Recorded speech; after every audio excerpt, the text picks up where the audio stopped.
preciosa mañana. Quiero que abran la Biblia, hermanos. El que tiene Biblia, el que no, pues puede leer en la pantalla y puedes leerlo también. Quiero compartir el Salmo 90,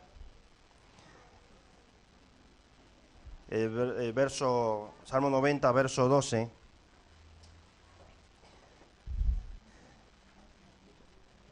El escritor de este Salmo, él dice en el verso 12, enséñanos de tal modo a contar nuestros días, que traigamos al corazón sabiduría. Hermanos, y mientras hacía día, ¿no? Venía meditando en este Salmo y estaba pues estudiando un poco y viendo la maravilla de Dios y viendo de cómo el escritor de este Salmo es de Moisés. Parece que es de las últimas oraciones de Moisés ya, cuando estaba en el desierto. Y este Salmo 90 muestra la eternidad de Dios. Cuando estuve leyendo, este es un salmo, si quieres en tu casa lo puedes leer completo y analizarlo un poco, pero voy a leer algunos versos de él, no lo voy a leer entero, pero este es un salmo que presenta la eternidad de Dios, el transitar de la vida del hombre y la brevedad de la vida humana. Representa este salmo. Este es un salmo, esta es una oración que está hecha en el desierto. Y yo me preguntaba, no sé por cuántas veces, por cuántos desiertos Dios me ha pasado, o Dios te ha pasado a ti. Y cuántas oraciones han quedado grabadas en ese desierto que tú y yo estamos pasando, o hemos pasado. Pero esto es un salmo que nos hace reflexionar un poco, que nos aconseja también. Y cuando lo leía, me centraba en el verso 12, porque es que si lo leemos de nuevo, dice, enséñanos de tal modo a contar nuestros días, que traigamos al corazón sabiduría. Déjame decirte, hermanos, que este salmo, el número 1, nos aconseja hacer una pausa para considerar nuestros días a la luz de los caminos de Dios. Esa es en primera parte. Nos aconseja hacer una pausa. Cuando dice que nos enseña a contar nuestros días, yo creo que tenemos que pararnos y hacer una pausa y mirar desde cuando yo era pequeño qué venía haciendo para agradar a Dios. Y nos hace reflexionar un poco, a detenernos un poco y examinarnos un poco. ¿Quién es Dios en mi vida? ¿Qué cosas en mi vida he hecho que han desagradado a Dios? ¿Y qué estoy haciendo que agrada a Dios? Hay actitudes de nuestra juventud que nos dejan marcados por la mala decisión que hemos tomado. Y por eso tenemos que contar nuestros días y echar cuenta atrás de lo que nosotros veníamos haciendo. ¿Qué nos ha dejado marcado? ¿Qué huella hemos dejado en el camino, en la trayectoria? Porque hay huellas que marcan, una para bien y otra para mal. Y cuando leía el Salmo que dice que traiga a nosotros sabiduría, nos hace entender, hermanos, que nosotros tenemos una mente finita, una mente débil,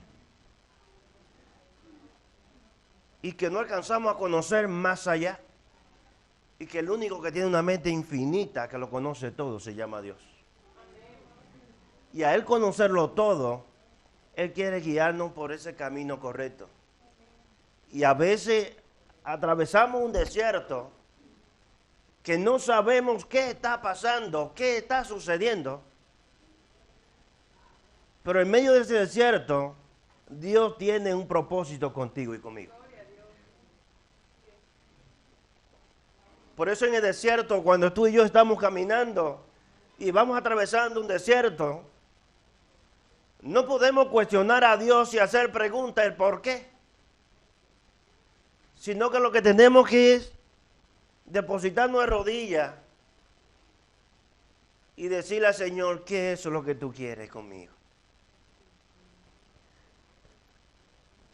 Moisés en ese desierto fue muchos los problemas que tuvieron. Moisés, Aarón, el pueblo de Israel, cuántos altercados contra Dios, cuántas dudas, cuántos pleitos, cuántas quejas. Y Dios siempre guiándolos porque tenía un propósito con ese pueblo. Y es el mismo propósito que tiene contigo y conmigo. Él quería llevarlos a Jerusalén y Dios quiere llevarnos a una nueva Jerusalén. A una Jerusalén celestial. Pero mientras analizaba el Salmo, en medio de este proceso que Moisés y ese desierto que estaba cruzando, él se detiene un poco y él echa una mirada hacia atrás. Y el verso 1 de Salmo 90, él dice, Señor, tú nos has sido refugio de generación en generación. El verso 2. Antes que naciesen los montes y formases la tierra y el mundo, desde el siglo y hasta el siglo, tú eres Dios. No sé si tú te has puesto a meditar un poco tu generación. Si conociste a tu bisabuelo, o a tus abuelos, o a tu padre. Pero son generaciones que han ido marcando una pausa en la vida. Y no sé si tú tienes memoria de tu abuelo, cómo Dios ha sido un sostén, un refugio en ellos. Y si conociste a tu bisabuelo, cómo Dios también fue un refugio hacia ellos. Y si conociste a tu padre, a tu madre, cómo Dios ha sido refugio hacia ellos. Pero es que hoy también Él sigue siendo refugio para ti y para mí. Y Moisés analizaba este tema y echaba un vistazo hacia atrás. Y él meditaba un poco entre la trayectoria de sus familiares, pero también de los familiares de aquel pueblo que venía cruzando. Y que todos se quedaron en el desierto y solamente llegaron la última generación, la segunda generación de aquellos que salieron de Egipto, fue los que llegaron a Jerusalén. Moisés no llegó, Aarón no llegó. Nada más llegaron dos de esa generación, fue Josué y Caleb. Fueron los únicos dos que llegaron de esa generación que salió de allí, del pueblo de Egipto. Y Moisés aquí tiene que meditar un poco cuando él se ve en esta encrucijada. Y él empieza a decir, Señor, tú nos has sido refugio de generación en generación. Déjame decirte que si yo estoy aquí hoy, es porque tuve una abuela que le habló la palabra de Dios a mi padre. Yo no la conocí, pero mi padre la conoció y me hacía la historia que ella fue la primera que conoció a Jesús en esa casa y le transmitió el evangelio a ellos. Y si por el lado de mi abuelo materno, por el lado de mi madre, yo conocía a mi abuelo, conocía a mi abuela, y eran cristianos, una familia cristiana, y ellos le inculcaron las palabras de Dios a mi madre, y mi madre entonces, y mi padre me la enseñaron a mí, me enseñaron a todos mis hermanos, somos 19 hermanos, si no lo sabía, somos un equipo de fútbol, nos sobra. y sobra de reserva. Pero Dios siempre ha sido refugio en todas estas generaciones. Y si tú te pones a echar cuenta, también en tu familia, Dios siempre ha sido refugio. Por eso te decía que este es un salmo que nos aconseja hacer una parada y echar cuenta atrás de cuánto Dios ha sido refugio en nuestra vida, en nuestros familiares, en nuestros ancestros. Pero también, hermanos, Dios nos aconseja a nosotros por medio de Moisés cuán bueno Él es y cuán misericordioso Él es. Cómo Dios siempre ha sido refugio y la Biblia lo registra como torre fuerte.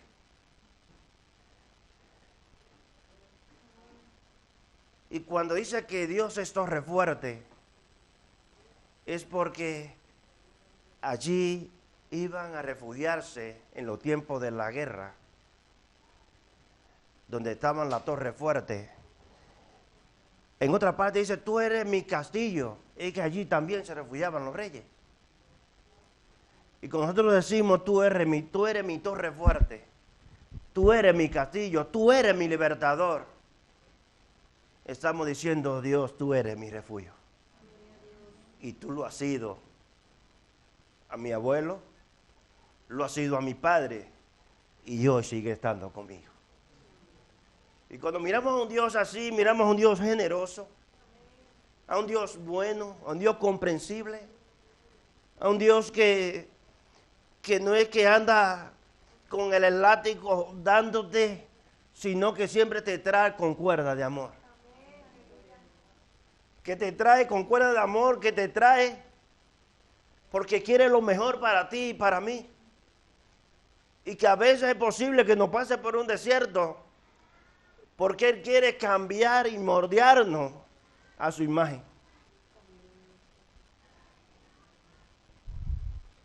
El Salmo 23, David no lo tiene ahí en la lista, pero a veces es que me llega. Pero es que el Salmo 23 dice, Jehová es mi pastor y nada me faltará.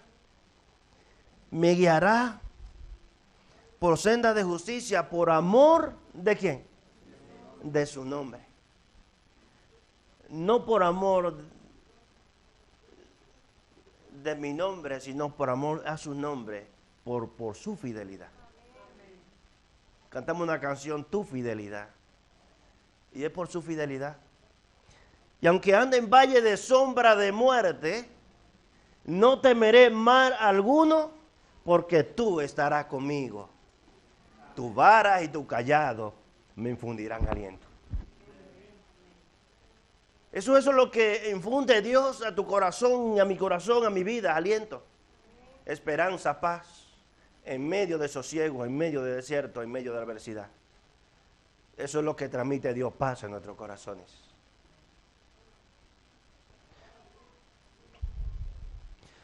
Hermanos, a veces queremos que Dios piense como nosotros pensamos. Pero es que Dios piensa de manera diferente a lo que tú y yo pensamos. Dios no piensa como nosotros, ni actúa como nosotros, sino de manera más elevada que nosotros no sabemos.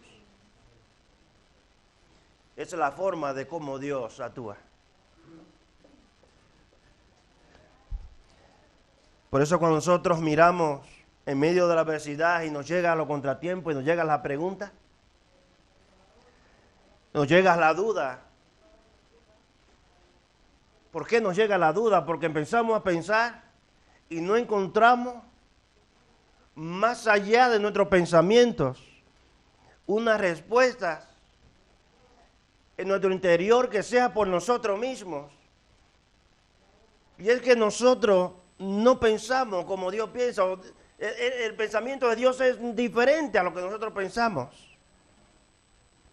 Dios no piensa como nosotros, ni actúa como nosotros, sino de manera más elevada que nosotros no sabemos.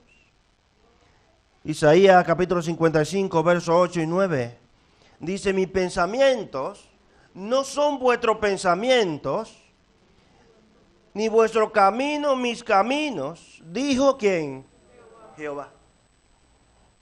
Como son más altos los cielos que la tierra, así son mis caminos más altos que vuestros caminos, y mi pensamiento más que vuestro pensamiento.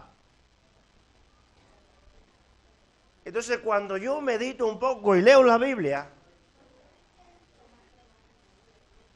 y veo de cómo Dios sigue obrando de una manera diferente a lo que yo pienso, entonces tengo que meditar un poco y pararme y decir, Dios es soberano, Él lo sabe todo, Él es un Dios infinito, yo soy finito, tengo una mente finita, Dios infinita, no conozco nada más allá de lo que veo, sino que quien conoce todo es Dios, y me deposito en sus manos, y ahora me dejo guiar por Él.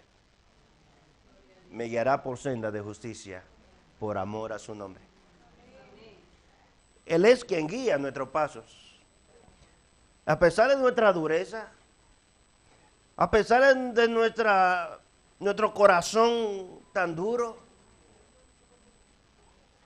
a pesar de nuestra ignorancia o de nuestra terquedad, Dios siempre nos va guiando y nos guía con cuerdas de amor.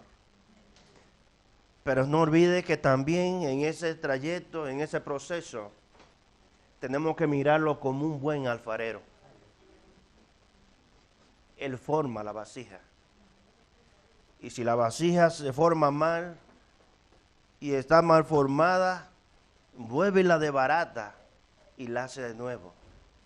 Y si tú y yo somos barro en la mano del alfarero, es posible que nos echemos a desbaratar en la mano del alfarero y nos va a doler.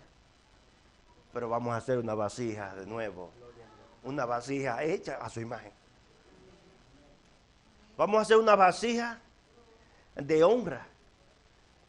Vamos a hacer una vasija hecha a su medida, conforme su voluntad, no mi voluntad. Y déjeme decirte que el alfarero en esa vasija, cuando hace la vasija, él le pone un sello, de sello de la alfarería. Y es que Dios, como buen alfarero, te ha puesto un sello a ti y a mí también. Isaías 43 dice, no temas, Jacob, ni tú, Israel, porque yo te redimí. Te puse nombre nuevo, porque mío eres tú. Hay un sello que se llama Espíritu Santo, que somos sellados ya. Le pertenecemos a Él. Somos una vasija de barro con un sello de una alfarería donde dice, yo pertenezco a Cristo, porque mío eres tú. Por eso llega un proceso difícil y no nos cuesta más que depositar en oración. Y yo creo que este mes de julio es un mes que pudiera ser de oración, porque es cuando más se levanta el enemigo y es cuando más, voy a decir libertad, pero más que libertad se levanta más libertinaje, y el pueblo de Dios es cuando más está llamado a orar. Moisés, cuando vio esta situación, él se depositó a orar, y este Salmo 90 es una oración preciosa de Moisés.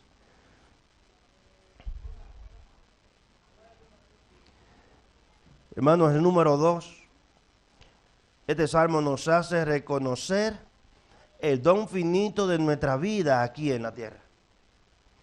No es infinito, sino el don finito, es un don vivir, porque es dado por Dios. Y cuando vivimos en la tierra y estamos viviendo aquí, hermanos, estamos viviendo un tiempo que es pasajero. En este salmo, si lo lees en tu casa, va a ver que Moisés dice, la vida del hombre es como 70 años y cuando más robustos son 80. Y con todo esto es fatiga y trabajo. Porque Moisés lo reconocía. Y estamos viviendo en esa tierra, hermanos, ¿y qué vamos a durar? 70 años, 80, otros mueren acabaron de nacer, pero otros pueden llegar a 100 años, viven un poquito de años extra, otros llegan a 85, 86. Cuando ya una persona que ya pasa a los 90 y me dicen, fulano falleció, yo lo primero que pregunto, ¿cuántos años tenía? Tenía 92, pero yo dije, ¿qué hacía vivo ese señor?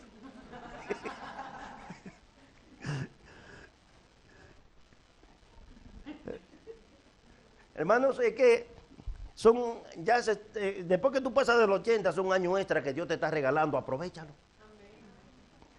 Aprovecha lo que son años extra que Dios te está dando. Pero son años de fatiga y trabajo. Y tenemos que aprovechar el tiempo, tenemos que aprovecharlo. Joven, aprovecha el tiempo. No malgastes tu tiempo. Ni hagas nada que te marque y que pueda avergonzarte después de lo que ha hecho.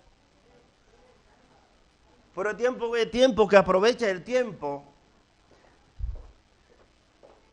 Y no solamente a los jóvenes, sino todos los que estamos aquí, aprovechemos el tiempo que Dios nos ha regalado aquí en la tierra de los vivientes. Que son cortos los días. Son 70 años, 80 años, puede durar un poco más, pero son poquitos, comparado a la eternidad de Dios. Son minutos, comparado a la eternidad de Dios. Entonces este salmo nos hace reconocer el don finito de nuestras vidas aquí en la tierra. Y que no dependemos de nosotros mismos, sino que dependemos de Dios. Amén. Y cuando yo miro que tengo que depender de Dios, entonces le entrego todo en sus manos y aprendo a descansar en Él. Amén. Entonces cuando tú aprendas a descansar en Dios, no importa el problema que pueda llegar dentro de tus hijos, en tu hogar, con tu esposa, con tu esposo, no importa el problema que esté pasando en el trabajo, cuando aprendo a descansar en Dios, entonces, y es que yo dejo que Dios sea el que pelee la batalla. Y cuando dejo que Dios obre, entonces Él empieza a actuar por ti y por mí. Pero hay que dejarlo que Él obre. En tercer lugar, este salmo nos hace entender que tenemos que administrar con sabiduría lo que Dios nos ha dado. El verso 12 del Salmo dice, enséñanos de tal modo a contar nuestros días que traigamos al corazón sabiduría. ¿Y qué es lo que tenemos que pedirle al Señor? Un corazón entendido. Entonces cuando yo en oración le digo, Señor, yo quiero que tú me des un corazón entendido, Él va a poner sabiduría. Hay un verso en los Proverbios que dice, dile la sabiduría, tú eres mi parienta. Y dile la inteligencia, tú eres mi hermana. Y me ponía a analizar un poco ese tema. Y es que no es lo mismo tener sabiduría que tener inteligencia. Y te voy a poner un ejemplo. Un ingeniero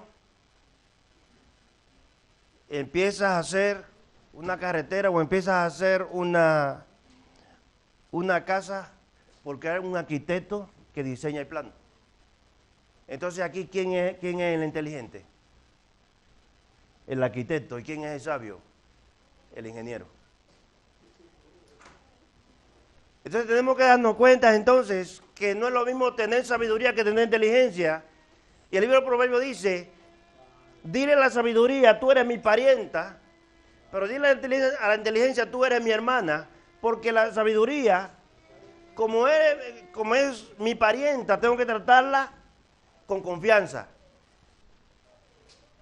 A mi esposa la trato con confianza. Pero la inteligencia, dice, tú eres mi hermana, la hermana, ¿cómo hay que tratarla? Con respeto. Entonces hay una diferencia entre ser sabio y ser inteligente. La inteligencia hay que andarla con respeto y la sabiduría con confianza. Por eso aquí Moisés dice, permite que traigamos al corazón sabiduría. Porque tenemos que tener un corazón sabio ante la circunstancia que hoy en día estamos viviendo. ¿Por qué tenemos que tener un corazón sabio? Porque en medio de esta situación que estamos viviendo, días difíciles, días malos y peligrosos, días donde no hay confianza ya de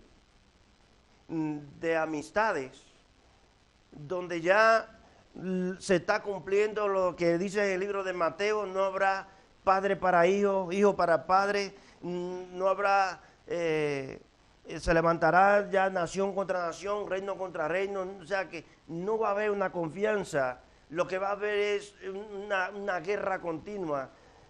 Días difíciles que se están levantando, ese es los tiempos que nosotros tenemos que tener sabiduría.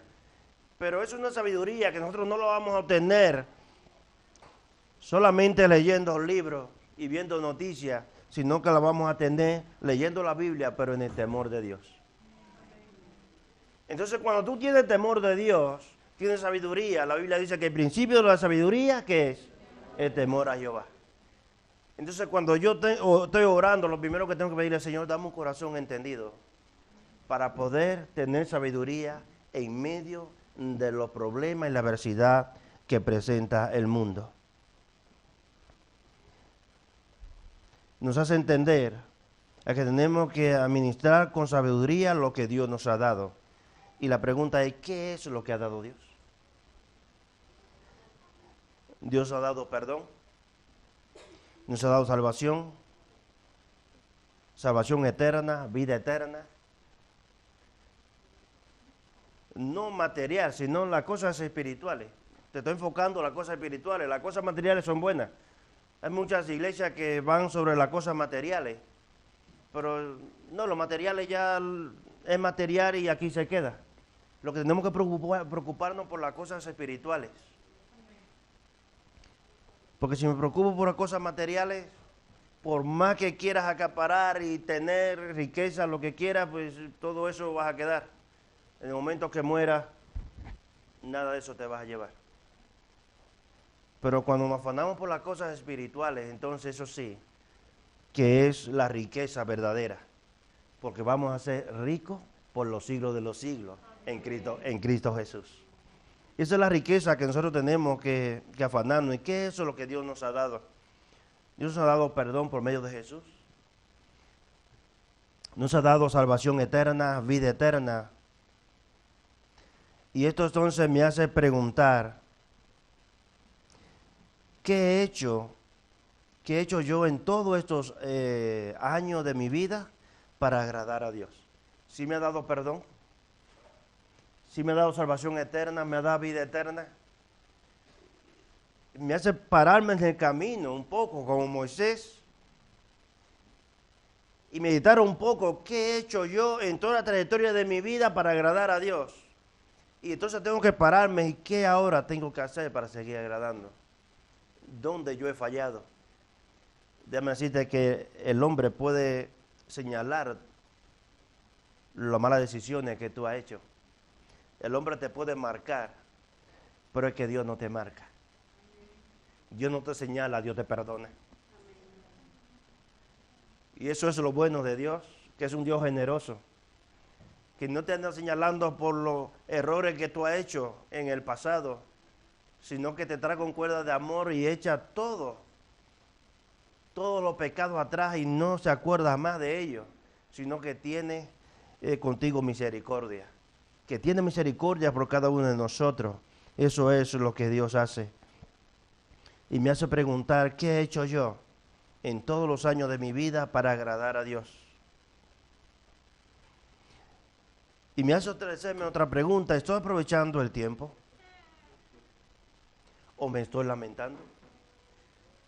Porque en ese trayecto de vida, ¿estamos aprovechando el tiempo que Dios nos ha dado? La Biblia dice aprovechar el tiempo, redimir el tiempo. La palabra redimir, salvar, ¿no? Salvar el tiempo, redime el tiempo, aprovecha el tiempo. Porque los días son malos y peligrosos.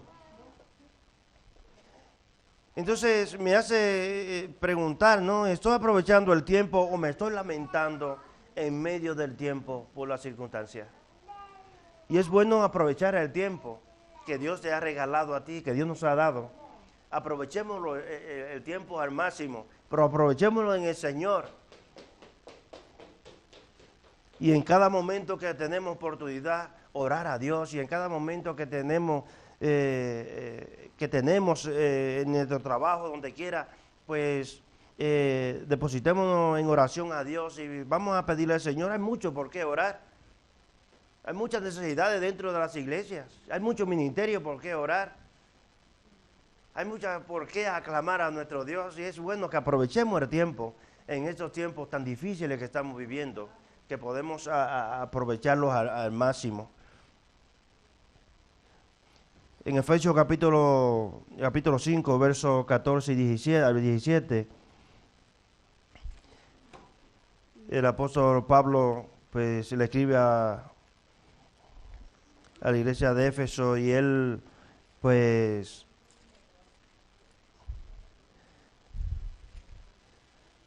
capítulo 5, el verso 15 a 17,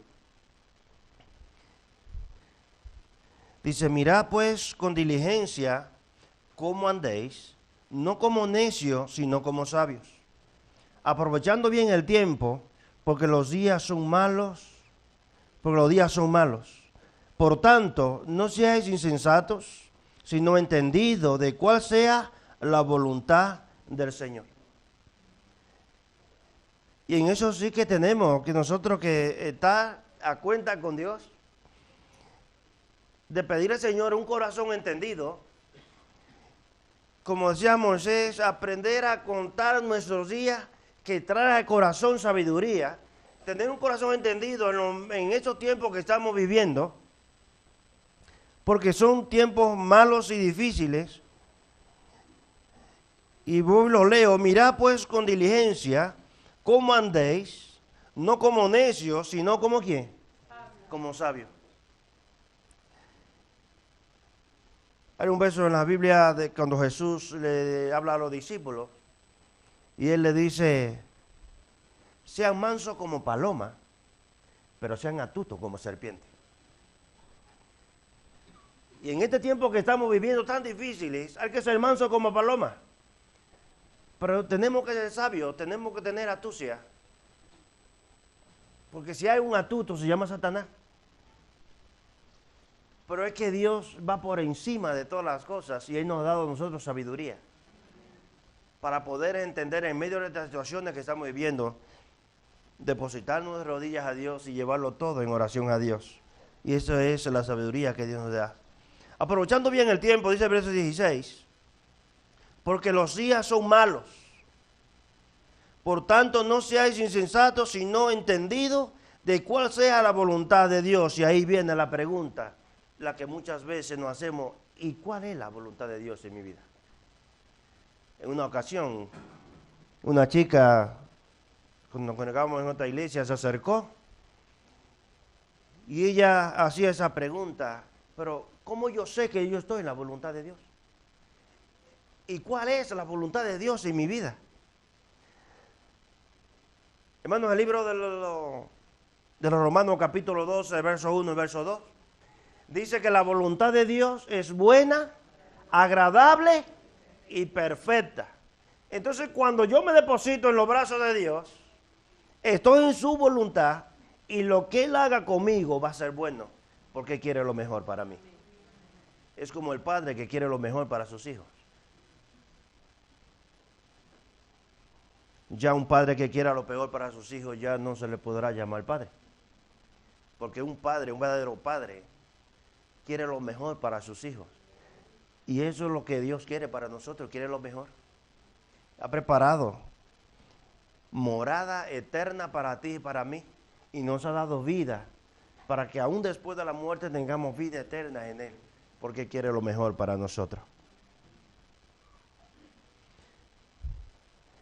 ¿Cuál es la voluntad del Señor? Hermanos, a veces nos preguntamos, pero estoy aquí en España y vine por 3 años. Mi hermano Abel vino también por 3 años. Dice, bueno, yo con los ahorros que consiga aquí me voy a los 3 años y pongo un negocito allí vivo tranquilo.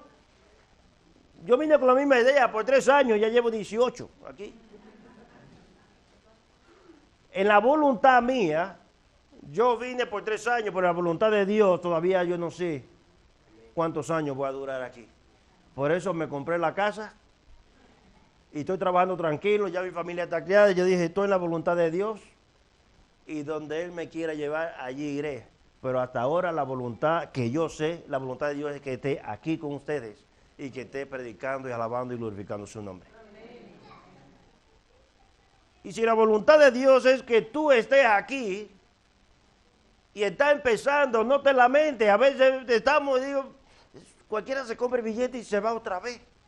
Porque ¿qué estoy haciendo aquí, hermano? Si tú estás aquí es porque está en la voluntad de Dios. Amén. Y Dios lo ha permitido. Hay muchos que están aquí, están empezando. Hay otros que van por mitad, hay otros que están terminando. Pero si tú te pones en la cola y empiezas a mirar, ya tú estás en el medio porque hay otros que están empezando. Pero si miras más atrás, ya cuando te das cuenta vas a estar ya adelante. Porque está terminando ese proceso de que ya te den dando los papeles y que empieza a trabajar y que empieza a cotizar, que esté regularizado ya. Pero si está en la voluntad de Dios, hermano, y Dios ha permitido que esté aquí, pues ya no te lamentes. Cuando estamos en la voluntad de Dios, lo que quiere lo mejor para nosotros y quiere guiarnos cada día más en su buen camino. Por eso te digo, a veces el pueblo de Israel fue en el desierto, y no era la voluntad de Dios que ellos pasaran tantas cosas, sino que ellos se pusieron tan rebeldes que Dios tuvo que hacerlo entender que Dios tenía el control de todas las cosas y no era lo que ellos querían, sino lo que Dios decía. Y el problema de Moisés en este salmo es después que él manda a los espías allí a mirar el terreno. Son 12, uno por cada tribu, como eran 12 tribus, allá vienen 10, diciendo, allí son gigantes lo que hay, allí no se puede vivir, pero dentro de esos 12 habían 2 que dijeron que era Josué y Caleb, allí vamos a vivir, hay gigantes, pero nos lo comeremos como hormigas. Y vamos allí, el pueblo se reúne y quiere apedrear a Josué y a Caleb, se levantan contra Moisés y Aarón, se levantan contra los líderes, y ese es el problema de que tuvieron que andar, siguieron todavía en el desierto dando vueltas y vueltas, y entonces empezó la mortandad, porque por el problema de que ellos no quisieron conquistar la tierra, porque la voluntad de Dios es que ellos la conquistaran, pero ellos no quisieron. Resulta que cuando estaban en el campamento y levantaban el campamento, era un cementerio que dejaban. Se morían miles de personas y dejaban enterrado allí, y volvían y se mudaban a otro sitio, y cuando levantaban el campamento, otro cementerio, y así fueron muriendo personas, muriendo, todos esa generación que salió de Egipto, hasta cuando tuvieron que entrar ya a la tierra prometida, fue la nueva generación que llegó. Josué y Caleb, lo único, ya mayores de edad, pero Caleb todavía tenía fuerza. Dice que tenía 80 años y decía, yo siento la fuerza como de 40, porque estaba en la voluntad de Dios. Déjame decirte, hermano, que la voluntad de Dios era que ellos entraran a la tierra y que conquistaran, pero ellos no lo hicieron, no aprovecharon el tiempo. Por eso, si tú estás en la voluntad de Dios, aprovecha el tiempo. La voluntad de Dios es que tú le alabes y glorifiques su nombre. La voluntad de Dios es que tú seas luz en medio de donde quiera que estés. Que si viniste de Colombia, de Venezuela, de República Dominicana, de Ecuador, que viniste de Bolivia, la voluntad de Dios es que tú estés aquí, hermano, que de Brasil, ¿no? pues la voluntad de Dios es que seamos luz donde quiera que estemos. Hermano, ¿qué es la voluntad de Dios? Que Dios ha traído personas de todo Centroamérica, Latinoamérica, Suramérica, y ¿dónde lo ha traído? Lo ha traído a España, ¿para qué? Para que haya un despertar del Evangelio. Porque España estaba dormida. Y ha traído personas, la voluntad de Dios es que ha traído personas para que prediquen la palabra, para que seamos luz y que haya un despertar. Y eso es lo que quiere, es lo que quiere Dios en tu vida y en mi vida. Un despertar en nuestra vida. La voluntad de Dios es buena, es agradable, es perfecta.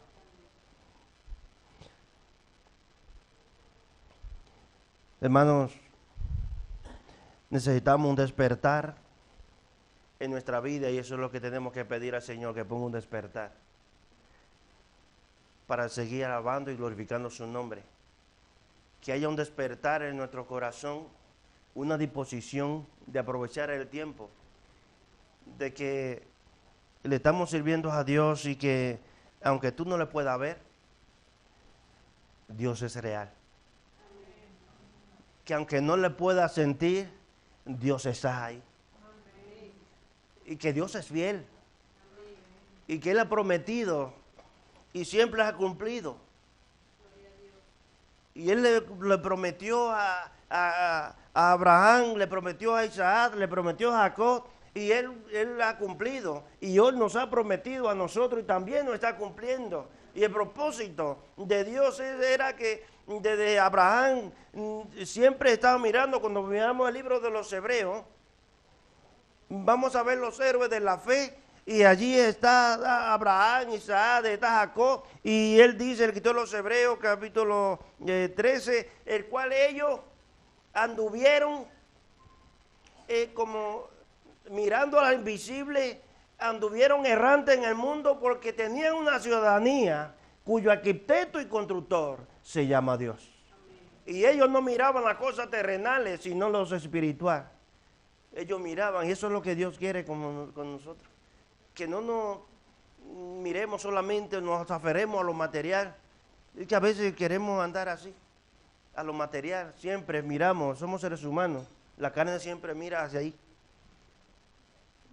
La riqueza, los materiales, las cosas, porque queremos ser alguien en la sociedad, queremos que nos miren de una manera diferente, queremos tener muchos títulos, queremos tener renombre, pero es que a Dios no le importa esas cosas. A Dios te importa, lo que importa es que tú seas su hijo y que tiene promesa contigo de llevarnos a morar por los siglos al reino de los cielos. Eso es lo que le importa al Señor. Así que aprovechemos el tiempo, hermano. Iglesia, aproveche el tiempo. Joven, aprovecha el tiempo. Y aprovechemos el tiempo, porque los días que estamos viviendo son difíciles y no vamos a esperar tiempos buenos. Y si tú estás esperando tiempos buenos para casarte, no lo esperes. Y si estás esperando tiempos buenos para poner negocio, no lo esperes, porque tiempos buenos no van a venir. Los tiempos van de mal en peor. Tiempos buenos vamos a tener en Cristo Jesús por toda una eternidad, por los siglos de los siglos, en el reino de los cielos. Así va, ahí vamos a venir tiempos buenos. Y ya, hermanos, termino con el verso 14 de Efesios capítulo 5, el verso 14, que dice, por lo cual dice, despiértate tú que duermes, y levántate de los muertos, y te alumbrará Cristo. Dios quiere un despertar en tu vida y en mi vida. Quiere un despertar que sea un despertar para avivarnos, a buscar más de Él, a conocerle más, a aprovechar el tiempo, y que en ese despertar podamos despertar más personas que estén dormidas y hacerle entender que Dios es un Dios que está siempre ahí esperando de que tú te allegues con un corazón confiado, dispuesto, agradando al Señor.